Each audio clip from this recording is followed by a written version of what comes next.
All right. Welcome, everybody. My name is Johannes Metzler. I'm an executive coach, and I have invited my very good friend, colleague, and world-class coach, Moritz Lambert, to a recorded conversation about completing the old year and creating the new year. Hey, Moritz, welcome. Welcome. Thank you. Thank you for being welcome here. Um, yeah, looking forward to the conversation. Yeah. Moritz and I have known each other for a long time. We are both coaches. We serve different, audience change makers in our world, and we are coming from what I would call a transformative understanding of, you could say, the mind and how the mind works, who we truly are, being, who we're being, and who we can be in the world. And it is approaching the end of a year right now as we're recording this conversation. I myself, before coming a coach, have had a long history of what I would call personal development, including trying to look back on a previous year and having thoughts about what went well, what didn't go well, setting goals for the new year, which I would say worked with varying success over the years. And the reason why we're here is that to me, it looks like and I know also Moritz, we've seen something very new and fresh and transformative. You could say recently about looking back at an old year and planning for a new year, creating a new year. Um, and we thought it would be amazing to record a conversation about this and be of service to people who are interested in doing the same thing. Yeah, yeah. When you asked me like about completing the year, I just had a conversation with my colleague and mentor Ria about exactly that topic. And last year and this year, I played with a different form of looking at the year or looking at what it takes to create something new. And I think one of the topics that I want to bring today is completion, right? Yeah. We often want to start something new, but we haven't completed what we started before. And that leaves things undone and energy dispersed. So, yeah, let me know. Where do we go from here? Now, that sounds like an amazing starting point, and I really wanted to have you in this conversation because I remember being on a webinar with you and Ria about a year ago where you introduced the topic of completing the old year. And that was, even that was new for me Mhm. at the time, beyond just asking myself a bunch of good questions about what the past year looked like. So why don't we start there? What does that mean to you, completing the year? What does that mean? Why is that important? Um, if you think like everything you pay attention to, right? Everything you've once committed to, then takes up space inside your mind and inside your operating system. So let's say, for example, you are a father and you have a commitment to being a great father. Um, Naturally, without you having to plan for it, your mind will divert attention towards your children, right? It will think of your children in certain settings. It will um, get ideas for what to do with your children. It will plan things according to your relationship to your children.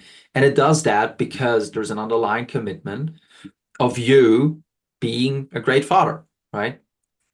Um, we might have that for a job. We might have that for other things in our life.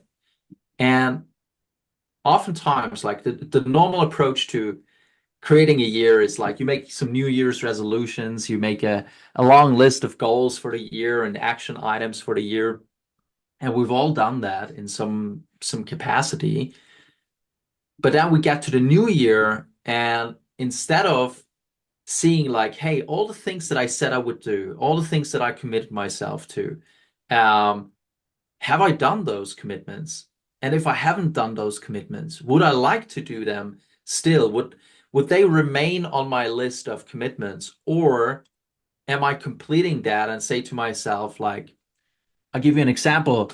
one year I thought I want to have a fitness trainer and personal fitness trainer.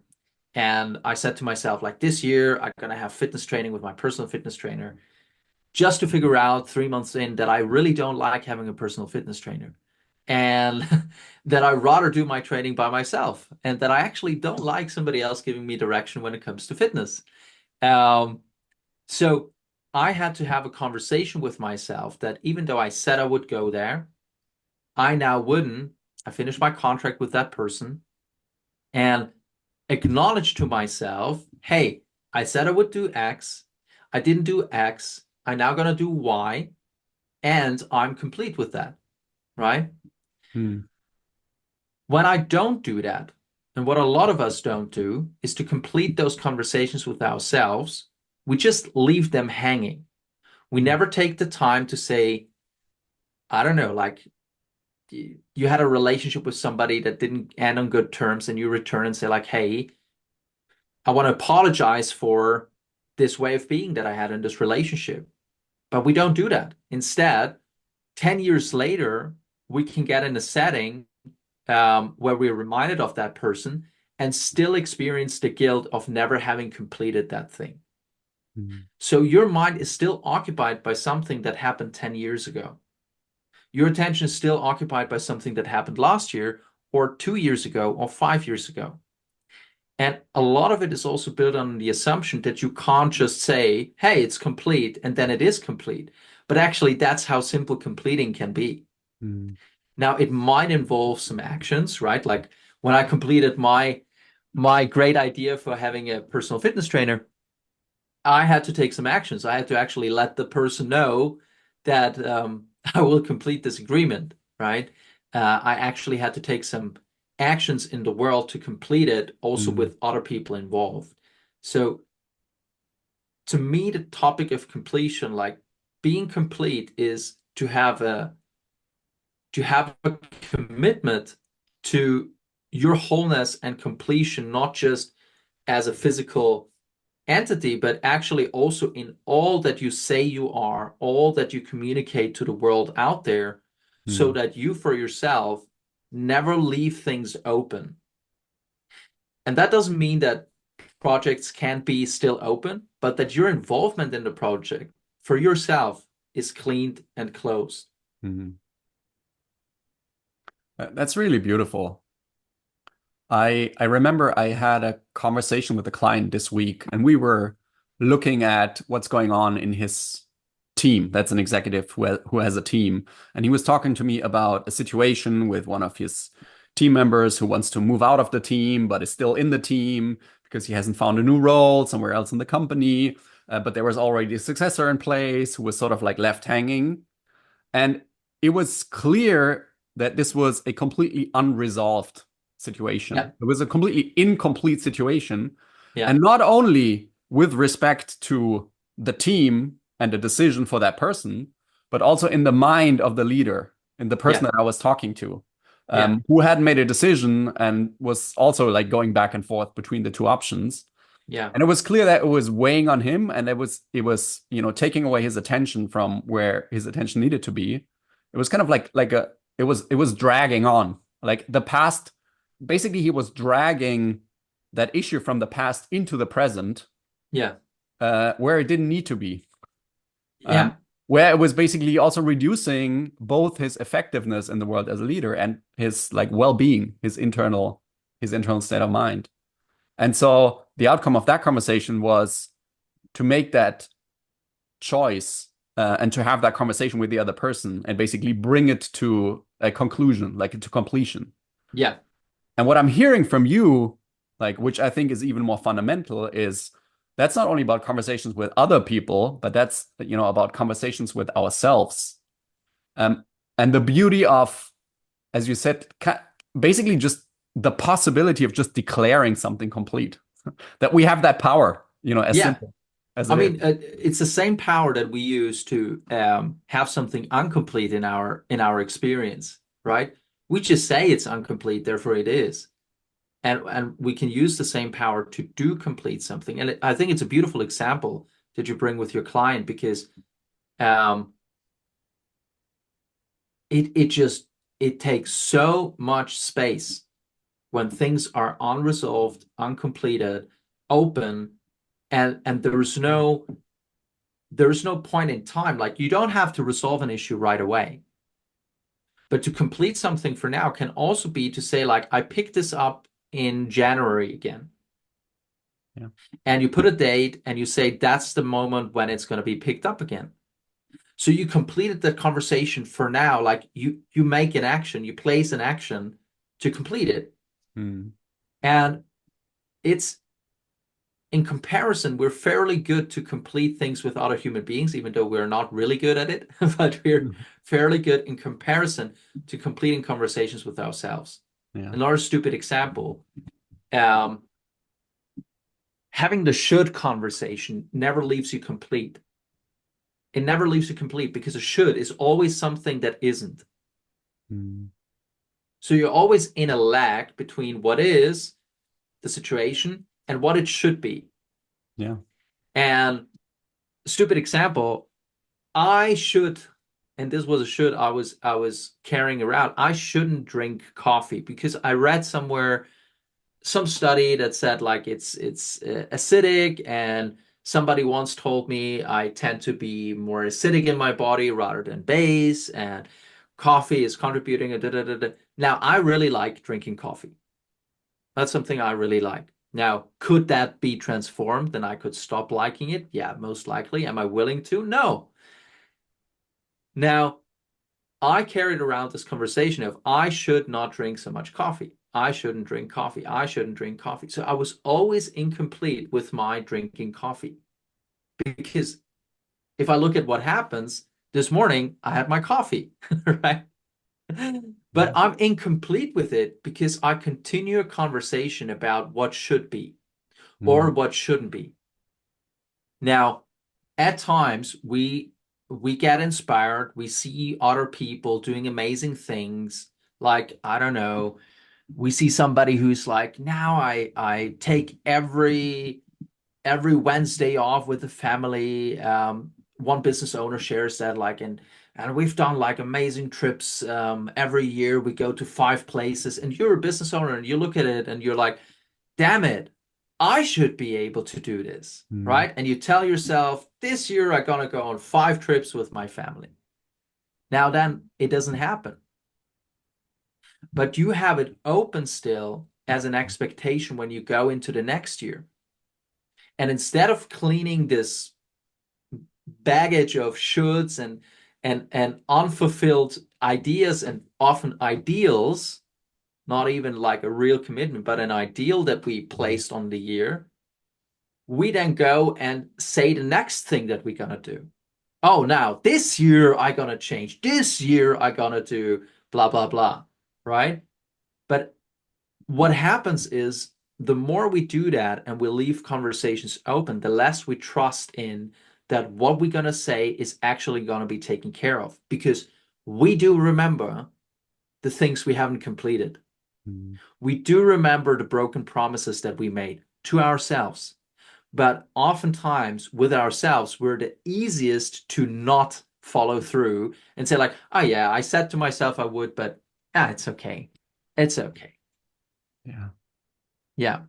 No, that's really incredible. And what comes to mind for me as a personal example was that in the past I would, basically set myself a goal for the year. Like, for example, like a revenue goal, right? I Yeah. wanted to earn a certain amount of money. And then I didn't, right? Which can happen. But then what would happen is, let's even say, I mean, we could discuss about the, let's say, the arbitrariness of, taking a calendar year as a planning measure, but I'm not sure we want to go into that. Let's say, I want to use the calendar year for planning or for goal setting. Yeah. Um, and I'm wondering, okay, what am I gonna try to earn next year? What is my goal there, right? Yeah.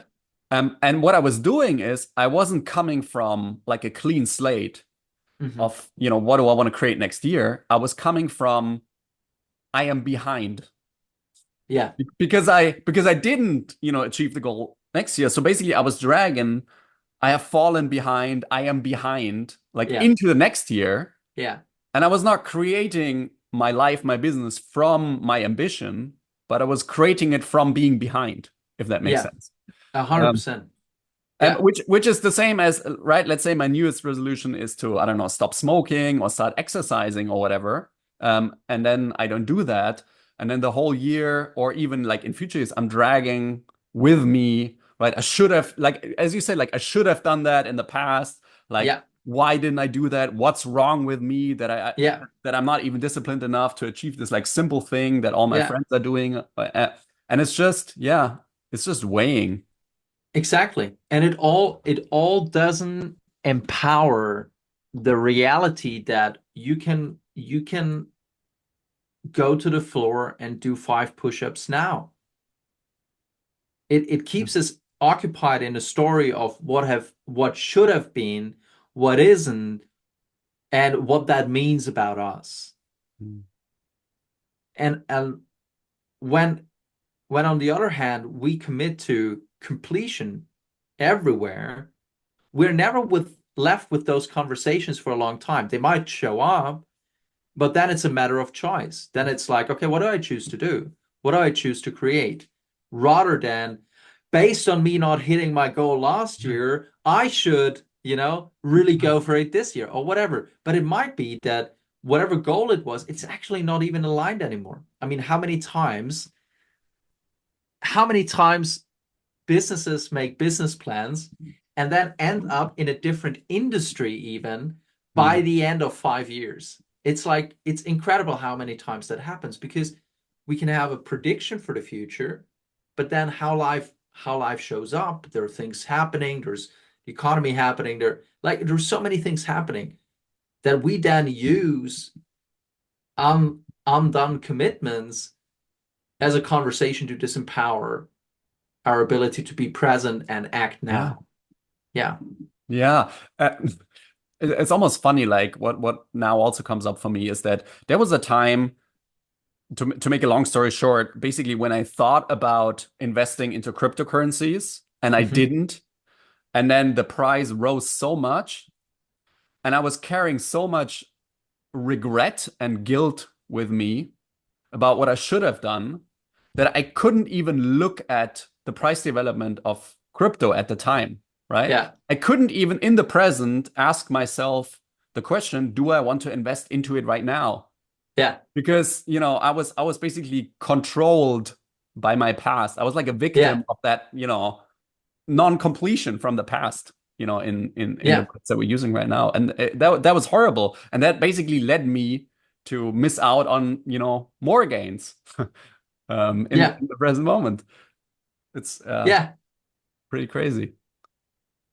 Yeah, it is. I mean, if we could go like super deep into the topic of completion, but I mean, it shows up Yeah. everywhere. You might have had a partnership with a business partner and it's incomplete. The conversation is incomplete for you. And it might just be telling yourself that didn't work out, Hmm. period. Right? And I acknowledge that I've done what I've done and I didn't do what I didn't do, period. Right? It Yeah. might just be that conversation. But since it's incomplete, it now colors every opportunity for going into business with somebody else again. So you're now living in a reality where it's like, no, I'm just going to be a solopreneur. I'm just going to use software. I'm not going to employ people because people let you down. It's like people run around with a lot of incomplete conversations Yeah. that never get placed where they actually belong. It's like, yeah, that was an experience. It happened as it happened. It didn't happen as it didn't happen. And I think investing is such a great example because, yeah, you didn't invest, period, Yeah. right? The price rose, period. But then there's a lot that it means about us or that it means about future possibilities of investing. And I mean, I can feel you on that as I have very similar experience with the topic. Yeah. No, I mean, Yeah. I would love to also move on to what that means for creating the new year. I just want to, from personal experience and a lot of conversations that I have with clients, I want to, add something else that I personally do for the year review. And I'm not sure if you would see that as part of the completion, but what I really like is the idea of looking at the gap and the gain. So there's Yeah. this, concept by Benjamin Hardy and Dan Sullivan that I've written a book about called The Gap and the Gain. And the idea is that, if you're basically at there's a starting point and you've set a goal, like a finish point, and you're somewhere in the middle, then you can Mhm. either compare yourself to where you started, which is the gain between where you started and where you are right now, or look at what you Mhm. haven't achieved yet, which is the gap. Mhm. And what I've come to see is that in a lot of the people that I work with and in myself, is that I tend to focus heavily on the gap and Mhm. basically looking at what haven't I achieved yet? Like, and Mhm. why didn't I achieve those things? Mhm. Um, which, in my experience, creates a lot of negative energy. And what I Yeah. like to do is to, very deliberately divert some of my attention towards the gain, basically appreciating and acknowledging and being grateful for what I have achieved compared to where I was, for example, a year ago. Mhm. Not as a measure of complacency and then not doing anything with that, but Mhm. basically to really acknowledge how far I've come and to create, a positive experience, like a positive energy from which I can build to then sort of like tackle the next gap, if you want to call it like that, or, create the future from now, which now that I think about it, probably is also a matter of completion. Because if I don't acknowledge the gain, then I could be operating from, well, I'm still behind because I haven't, achieved what I set out to achieve. Yeah, for sure. For sure. Yeah. I think it's a beautiful understanding because uh, what is just what is, right? Like it doesn't have a good or bad to it. Like a plant doesn't have good or bad in it. This computer screen doesn't have good or bad in it. It's always a matter of relative point of view if something's good or bad, right? And it's the same with our past. We look at the past, and relative to what we use as a comparison, we might be, I, what's the word in English? Euphoric. A Euphoric. great euphoric shit. We might be euphoric for what we see. If we take, for example, 5 years ago, like to 1 year ago, it's like, wow, look at that gain, right? Whereas when we take our idealistic future, we feel like absolutely nothing has moved, Mm. right? And one thing I like that my mentor said to me, um, she once I had an experience that was kind of rough for me at the time. It's things didn't work out. I made a prediction for where my business is going to go. In the end, I had to let go of people, say, okay, this didn't work out, this idea didn't work out. And she asked me this question that really highlighted that ability for us. She said, give me three stories for why it didn't work. And then I gave her three explanations of like why it didn't work. And she's like, which one do you like the best? And I said, like this one. And she's like, great. If this empowers you, let's take it. If none of them empower you, let's see if we find some different ones. And I had to laugh. And she's like, yeah, people don't get there is no such thing as the right point of view. It's Mm. just a point of view. And you get to choose that. And I think the gain and the gap is a beautiful way to make it very easily understandable how that works. Because if I'm looking at, and I can give a fresh example, like a revenue goal of, okay, I wanna have a 50% increase in revenue this year. Where I'm sitting now is like 30%, right? Mm. Now, when I look back to where I started, I'm like 30% increase. I mean, that's even more than crypto does at times. Okay, not at the moment, but at times, right? I'm like, wow, amazing. If I would invest in a business on the market that does like 30% a year, I'm like, incredible. But if I take my 50%, Yeah. I'm in the gap. And the thing is, it doesn't make a damn difference for what is. Mm. but it makes a difference for what will be in terms of will I continue on the path and continue figuring it out and stay in the game long enough to actually see the gains that I want to make or not? Because when I'm constantly dissatisfied by what I see, I'm operating in a way that is not sustainable. And I think this is oftentimes like we can use the new year as a new pressure point for how much we are behind to put even more oil in the fire to kind of get more and more stressed, but we don't get satisfied from what they do. And I love what you're pointing out, and I think it's one thing you do with your clients is to invite them to get to a satisfactory view of reality that doesn't change anything about the facts, Mm. but it changes their ability to be in the game, be in a difficult conversation, be in a difficult situation, and continue to do Yeah. that because their experience of it has massively transformed. Yeah, that's a really beautiful way of explaining it. Thank you for that. That really did something for me too. Now, when it comes to the new year, right? Looking Yeah, ahead, planning, goal setting, I think we both really love the word yeah, creating the new year. And what I wrote down as a talking point was creating the future from the future, which yeah, is for me a whole new way of thinking about this that yeah. wasn't available to me a couple of years ago. Like, what does that mean to you? Um,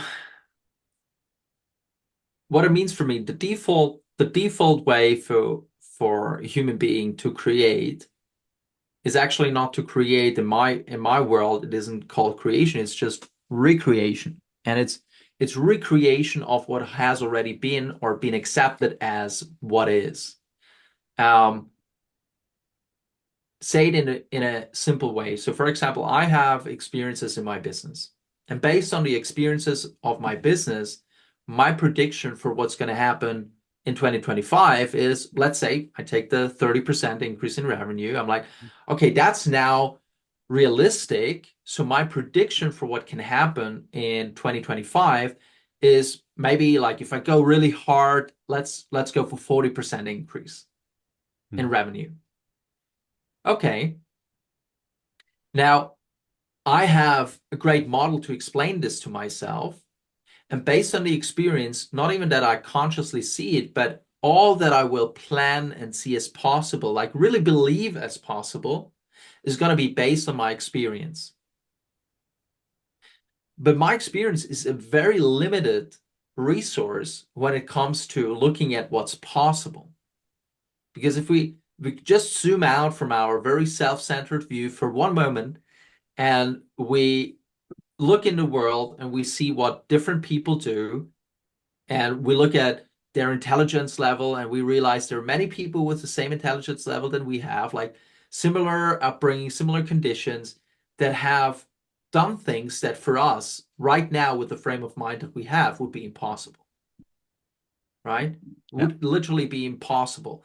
Uh, there are 30-year-olds that are billionaires in nowadays world, and they're billionaires with a fitness gym. Like there was one guy in the UK, I don't Shark Fit, I think Shark, something with Shark in the name. He built this brand of fitness gyms. It's not necessarily a place you look to be a billionaire, and especially not with 30, right? Mm. But he did it. So a lot of times we take our past as the predictor for the future. Mm. And in it, we don't really truly create. We just recreate. We take what's been achieved, Mm. and we might, if we are really daring, we might double that. We're like Yeah. doubling revenue this year, right? But when it comes to creating the future from the future, it is altogether leaving that frame and imagining a future, and then based on the imagination of that future, look at what would we have done to create that future, Mm. instead of taking what we've done so far and predict based on that what's possible for the future. Yeah. Yeah.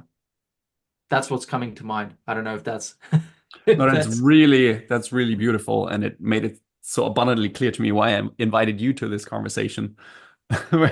Um, yeah, I mean, if we're connecting the conversations about completing the past and creating the future, right? So for me, what comes up is that I want to create my future from a clean slate, right? I don't want it to be tainted by the past. I don't want it to be tainted by my past experience, which I've done previously. Because what that then leads to, as you said, is some kind of, if we're daring, some kind of incremental improvement yeah. over past experiences. Yeah. Whereas what I really love is this term creating the impossible. And what that means to me, or what is fresh for me about this term, is that I've come to see that impossible, the notion of something being impossible, is entirely made up. Yeah. And so when we're coming from setting a goal for the future that is reasonable, we've basically baked in a lot of assumptions about possibility Yeah. based on, past experience and, how highly we think of ourselves and our capabilities and so on. And that creates like a very limited box. Yeah. Whereas if I'm coming from creating the impossible, knowing that impossible is made up, I'm basically leaving behind the notion of this is reasonable or this is possible. But I'm basically creating from the future. I'm going into the future, as you said. And I could ask myself a question like, okay, what would be cool? What would Yeah. I love to create? Like, what is my desire to create? What would be, an amazing thing to happen or have happened that would be part of my wonderful life, right? If I could just, choose it, if I could wish it, right? If there was a miracle, what would I want that miracle to be? And then basically Yeah. to you could say like to declare that future that may seem impossible based on my past experience, to just declare it possible, to just declare it that that's the future that I'm going to live into, Hmm. and then just very cleanly ask myself what needs to happen for me Hmm. to get there, or basically to work my way backwards. So if that's the future, then what are the steps that I'm going to complete in order to get there? And that Yeah. basically blows up that box of past limitation and about what's possible and what's reasonable, and creates an entirely new possibility for the future, not based on like survival and limitation, but based on not based on the shoulds, but how I see it, based on the wants and an alignment with what's truly important to me, and what I'm authentically here to create.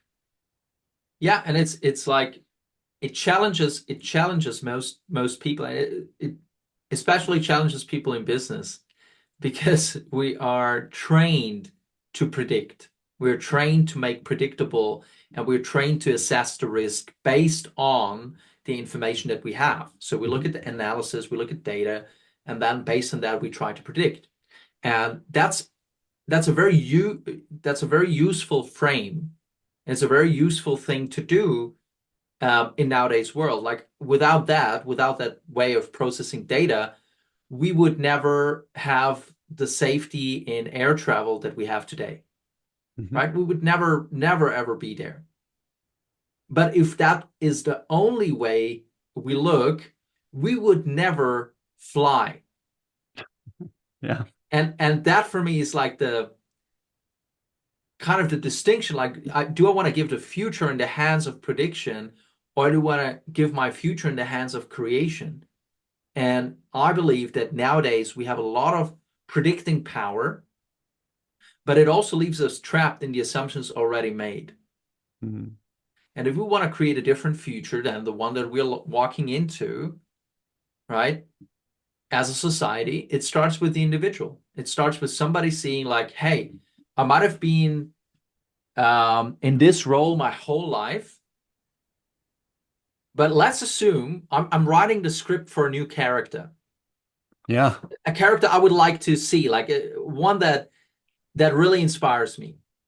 Like, what would this person do that I would be inspired by? What would be their circle of friends? What would be their way of expressing themselves? What would be the location where they live and how they play, how they do, how they act, how they make business, what kind of business, right? You imagine this whole personality Hmm.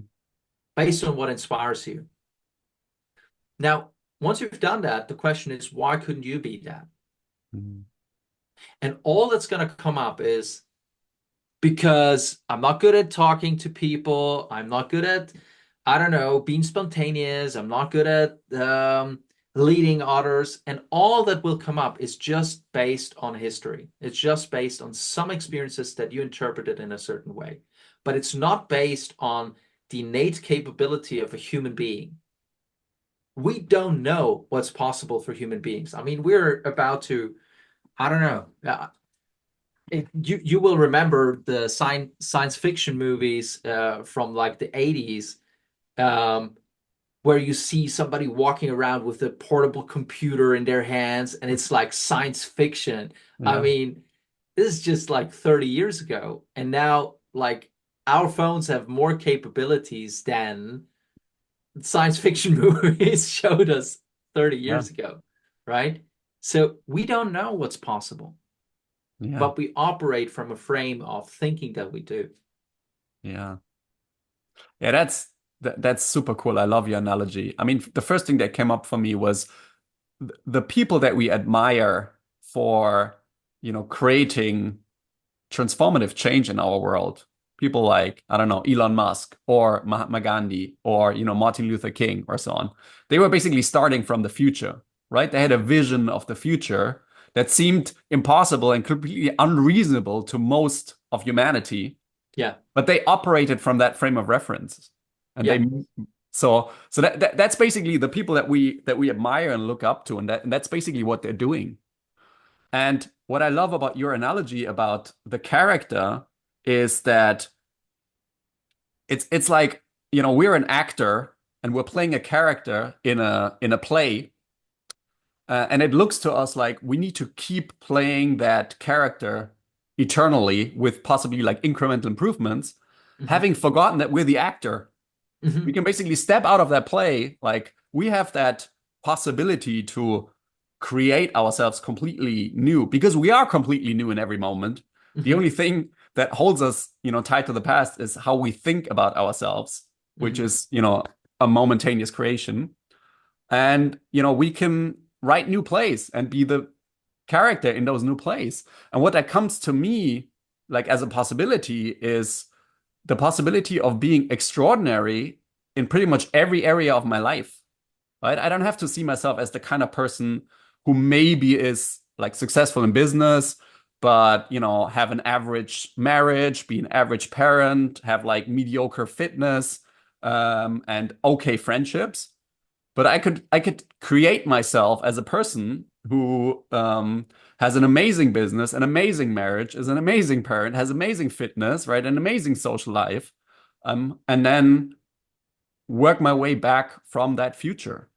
And Yeah, to me, what's essential in that conversation, and that's also something new of the past couple of years, is the understanding that it all starts with who we're being and who we're creating ourselves to be. It's not, I mean, in the end, it is, if we want to make change in the game of life, it is about taking action and doing things that actually make a change. And that doing comes from somewhere, which is basically like who we're being, some people would say our identity or how we're seeing ourselves, as you say, like what we see ourselves as capable of.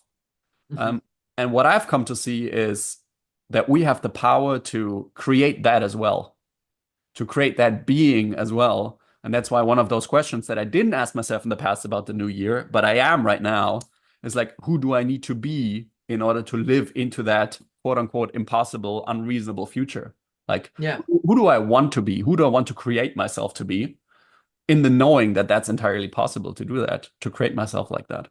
yeah, Because then all the doing that is necessary flows almost effortlessly from that way of being.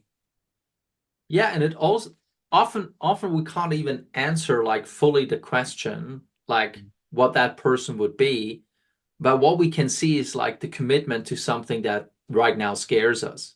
And it might be like in the moment of declaring, hey, this is what's going to happen Yeah. in 2025, suddenly then this question emerges like, okay, how do I need to show up? Like, who do I need to be to make that possible? You don't even know. You're Mm, discovering this new identity based on the commitment you've made.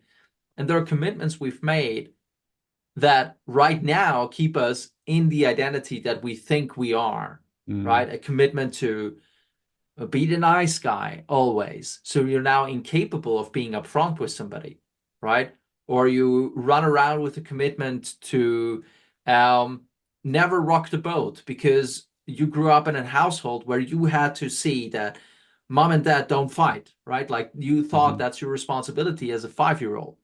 And suddenly that commitment's still there. But if you complete those conversations, you really look at a fresh page. mm. You go back to the drawing board and you go like, okay, it's a blank page. What is it that I want to write on this? Yeah. Knowing that that's going to be the script for the new part of the play, right? So you're the script writer and you're the actor. Yeah. Yeah.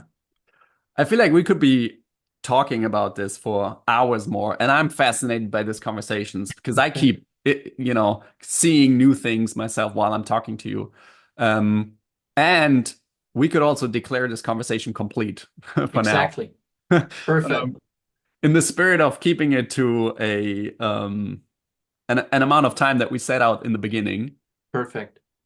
Or is there anything left for you to say? Anything you would like to mention? Uh, Maybe last point for me, it's a continuous discovery that what I think blocks me from taking action now and changing something now is just that, what I think. Yeah.